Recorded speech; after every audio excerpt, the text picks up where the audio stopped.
রাস্তাত নামি যাব খুরলিয়া।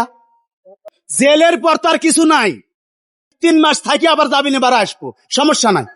ঘরে 4-5টা এসি চালাচ্ছাও, এটা তুই দুধ খরচ হচ্ছে না তোমার শরীরের শান্তির জন্য।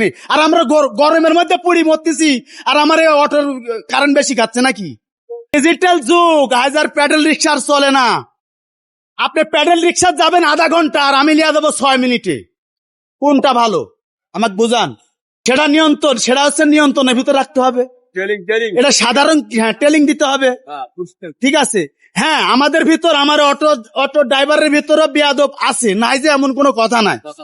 সেগুলা রিসাইজ করুক, সেগুলা ধরুক, যারা রং করতেছে তাকে সাথে সাথে সাজা দিয়া দিক, তাহলে সবাই সমাধান আসবে, কেউ আর ভুল পথে চলবে না। ঘরে 4-5টা এসি চালাচ্ছাও, এটা তুই দুধ খরচ হচ্ছে না তোমার শরীরের শান্তির জন্য। আর আমরা গরমের মধ্যে পুড়ি মরতেছি, আর আমার অটোর কারেন্ট বেশি খাচ্ছে নাকি? এটাই তো বাংলাদেশ, চোরের দেশ হচ্ছে বাংলাদেশ। হ্যাঁ, এই দেখেন, আমার অটো বন্ধ করে দিবেন, আপনি সিএনজি উঠবেন, 200 টাকার ভাড়া 600 টাকা লিবি, মোটর সাইকেল আলারা 100 টাকার ভাড়া 300 টাকা লিবি। এটা গ্যারান্টি লেখিলেন আমার কাছে। আমার বাড়ি নাটোর জেলা, আমার নাম মোহাম্মদ জিয়াউর রহমান, ঠিক আছে। দেখেন, লাইসেন্স দিক, 10,000 টাকা যদি লাগে লাইসেন্স করবো, তা চলার মতন শক্তি দিক। যেখানে আছে রাস্তা সেখানে চলবে অটো, সেরকম পরিবেশ করে দিক। আমরা তো পরিবেশই চাচ্ছি, বাদ দিব, চালাবো না, মোটা চাকা চালাবো না, ফেলা দিব, সমস্যা কি? হ্যাঁ, চিকন চাকার ভিতরে আনন্দ আছে। মোটা চাকা আপনি গর্ভবতী একটা মহিলা লিয়া যেতে পারবেন না, মোটা চাকার মধ্যে একটা ভাঙ্গার মধ্যে দিয়া তার জীবন বাড়া যাবি। আর চিকন চাকা সাবধানে যাবি। কিন্তু হ্যাঁ, আমাকে নিজেকে নিয়ন্ত্রণের ভিতর রাখতে হবে। নিয়ন্ত্রণ ছাড়া কেউ চলো না। আমার অটো ড্রাইভারের কাছে অনুরোধ, তোমরা নিয়ন্ত্রণ ছাড়া কেউ চলো না।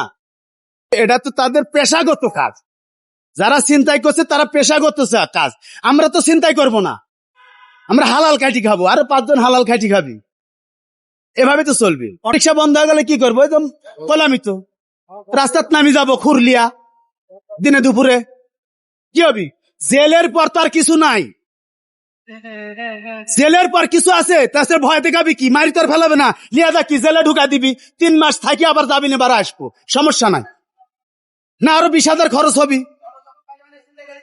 হ্যাঁ, জেল ছাড়া তার কিছু দিতে পারবে না। এই তো আর কিছু করতে পারবি না।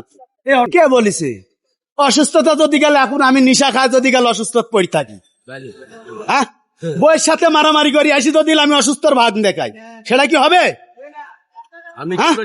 চুরি করি যদি গেলে, আমি মাজার হাড্ডি যদি শেষ করি ফেলাই, তাহলে কি হবে না।